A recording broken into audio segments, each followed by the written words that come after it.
Olá, boa tarde. Está começando o Jornal da Alerj, primeira edição, ao vivo, direto do plenário. Minha convidada de hoje é a deputada Ana Paula Rechuan.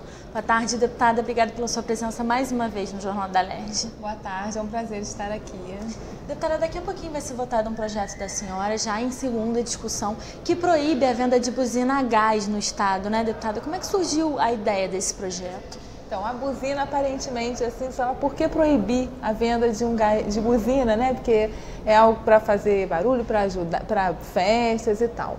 Mas o que nós vimos hoje no Brasil é o uso indiscriminado desse gás, dessa buzina, que é barato e tem sido usado como alucinógeno por alguns jovens e dependendo da quantidade em que se usa, ele vem provocando mortes. Inclusive uma estudante de 18 anos foi morta pelo uso inadequado, pela inalação desse gás. Então é por isso que nós propusemos esse projeto, para que esse gás, essa buzina no caso, que está sendo usado de forma inadequada, não seja comercializada no estado do Rio de Janeiro. Deputada, quais são os efeitos que esses gases dessas buzinas provocam no organismo de quem usa de forma inadequada? Então, esse gás, ele é tóxico, ele vem do petróleo.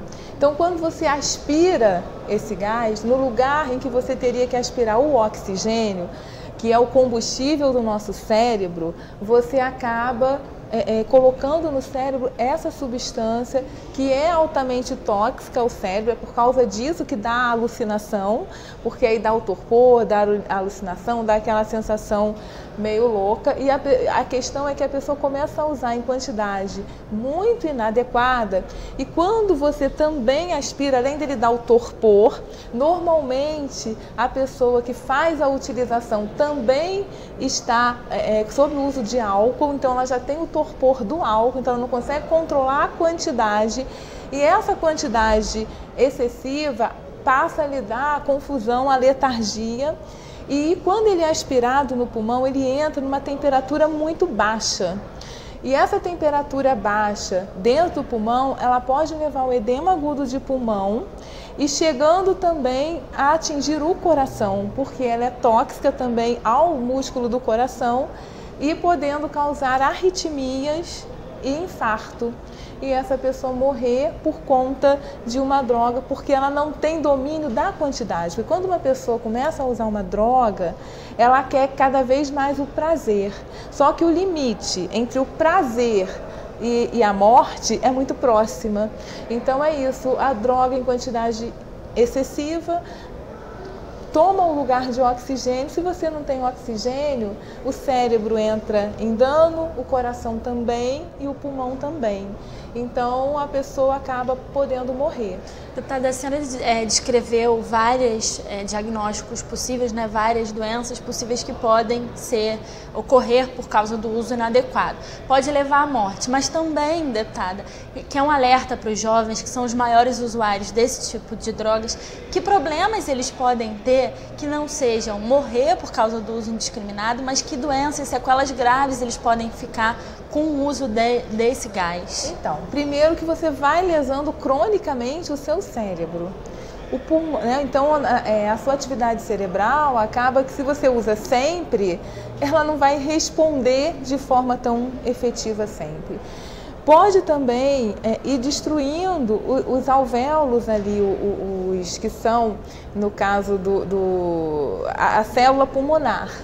Né? E no decorrer do tempo você ter também problemas respiratórios, além da questão alérgica, porque muito jovem tem bronquite, tem asma, e esse produto é um produto químico, ele é petróleo, então isso também pode despertar uma crise de asma, uma crise de bronquite. E no ponto de vista cardiovascular, a presença de arritmias, né? Então, e o que acontece quando uma pessoa começa a usar um tipo de droga? Para ela ter o torpor, ter a sensação que ela quer ter de prazer com aquela droga, ela vai precisando de cada utilização maior quantidade. Então, o que acontece com isso também? Então, no início ela gastava pouco, porque não é caro, mas no final existem relatos de pessoas que utilizavam e quando os amigos foram orientando que era para deixar de usar, e quando eles chegaram à casa dessa pessoa que fazia esse uso, tinham caixas e caixas de resíduos da buzina, porque ele foi comprando indiscriminadamente e foi acumulando aquele resíduo do recipiente dentro da sua residência, né? Porque a droga causa isso, né? Que é também aí o custo, a questão financeira e o não limite, né? A dependência. Eu acho que a gente tem que cortar essa nova droga que nós temos aí. Existe também que é uma droga loló, mas é uma outra forma, porque não causa esse impacto direto no pulmão e no coração, que é a substituir o oxigênio, né? Que sem oxigênio a gente não consegue viver, não é feita a troca no pulmão de substituir, né, o gás carbônico pelo oxigênio, ou seja, você represa ali aquele gás carbônico junto com essa substância tóxica. Na realidade, o que nós teríamos que ter um alerta para que nenhum jovem utilizasse. Mas, infelizmente, às vezes é preciso se tomar medidas duras para que pelo menos os menores de 18 anos não tenham acesso a essa substância. Porque as pessoas maiores de 18 anos, eu acho que elas têm a capacidade de poder fazer fazer as escolhas, né? Ter a orientação, saber o que é. E a gente tem que orientar, porque às vezes começa numa brincadeira, não, isso é legal, não tem problema, todo mundo faz. Então a gente tomar muito cuidado que o gás de buzina tem problema sim, o gás de cozinha mata, né? Cada outra pessoa é o que? Às vezes a quantidade que faz mal, não faz mal para você, mas para mim faz, porque a reação do corpo é individual. Então às vezes o colega utiliza aquela substância, e nele não tem problema, e em você pode ter uma quantidade muito menor, porque cada um tem uma reação diferente a qualquer substância. Deputada, tem experiências em outros estados desse tipo? Desde 2012, em Goiás, já não é comercializado esse produto. Então, por isso até também que a gente já tendo, né, uma experiência de outro estado, nós queremos que possamos aprovar esse projeto aqui no estado do Rio de Janeiro.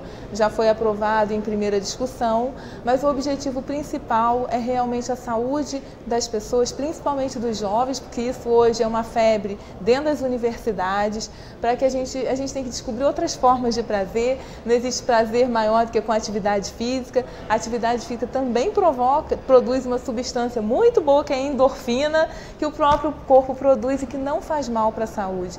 Então a gente tem que encontrar prazeres que não seja com aquilo que faz mal e que pode matar pessoas. Imagine para a família de uma menina que está acreditando que ela está numa faculdade estudando e de repente se defronta com a sua filha morta pelo uso de uma substância que hoje não é considerada ainda uma substância, hoje o comércio dela é livre no nosso país. Não então, é ilegal, né? Não é ilegal. Está acessível a todo mundo. Todo mundo ela pode comprar aonde for e que aonde se possa comprar, pelo menos nós possamos alertar para que isso seja vendido com responsabilidade e os maiores de idade comprem para o uso que que é feito para tal e não para o uso como entorpecente. Deputada, hoje ele está em segunda discussão, né? E sendo aprovado pelos deputados, daqui a pouquinho segue direto para a sanção o veto do governador, né? Isso, então nós vamos aí fazer um trabalho no sentido de aprovação. Mas é o que a gente, essa casa sempre luta pelo bem das pessoas, pela saúde das pessoas e esse é o objetivo principal do projeto. Deputada, quero agradecer muito mais uma vez a sua participação aqui no Jornal da Alerj. Nada, o prazer é meu e estaremos sempre aqui, como eu falei, na luta pela saúde e o que for preciso a gente vai estar ali discutindo nesse sentido. Obrigada, deputada, mais uma vez. Jornal da Alerj, primeira edição, fica por aqui. A partir das 9h30 da noite você acompanha tudo o que foi notícia no Parlamento Fluminense na segunda edição do Jornal da Alerj. Amanhã, a partir das 2h40 da tarde, eu estou de volta com os projetos da Ordem do Dia. TV Alerj, o canal do povo fluminense. Até a próxima.